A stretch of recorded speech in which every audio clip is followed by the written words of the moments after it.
एक छोटे से गांव में बाला नाम का एक प्यारा लड़का रहता था। ग्राम बहुत ही कल्पनाशील था और हर चीज में कहानी ढूंढ लेता था।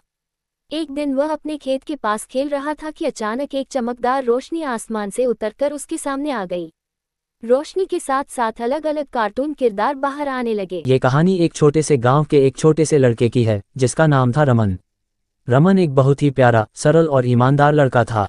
वह अपने माता पिता के साथ गांव में एक छोटे से घर में रहता था। उसके माता पिता खेती बाड़ी करते थे और रमन भी उनसे मदद करता था। रमन का गांव जंगलों से घिरा हुआ था और वहां के लोग प्रकृति के साथ गहरे संबंध में रहते थे। गांव में हर कोई एक दूसरे की मदद करता था।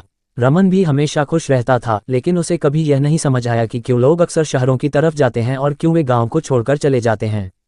एक दिन रमन ने अपनी माँ से पूछा, माँ, लोग क्यों गांव छोड़कर शहर जाते हैं? माँ मुस्कुराई और बोली, बिल्कुल सही सवाल पूछा है बेटा। लोग शहर जाते हैं क्योंकि उन्हें लगता है कि वहां उन्हें ज्यादा पैसे और बेहतर सुविधाएं मिलेंगी। लेकिन बेटा, ये सब सिर्फ दिखावा है। गांव में जो शांति और सुकून है वह कहीं नहीं मिलता। रमन को माँ की बात समझ में आई, लेकिन उसे एक बात और जाननी थी, माँ, क्या हम भी कभी शहर जा सकते हैं?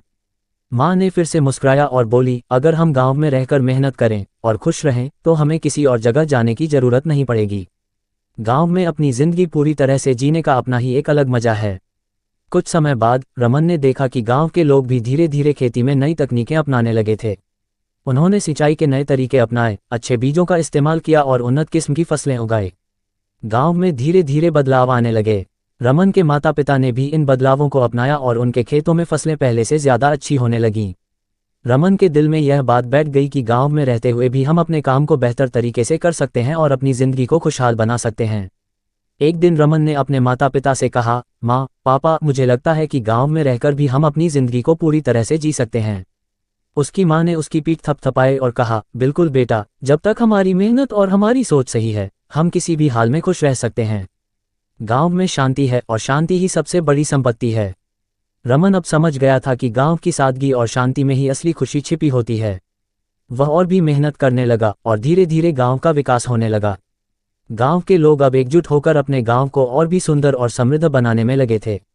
सीख, इस कहानी से हमें ये सीखने को मिलता है कि हमें जो कुछ भी हमारे पास है उसी में संतुष्ट रहकर उसे बेहतर बनाने की कोशिश करनी चाहिए। गांव की सादगी, शांति और मेहनत में जो आनंद है वह कहीं और नहीं मिल सकता।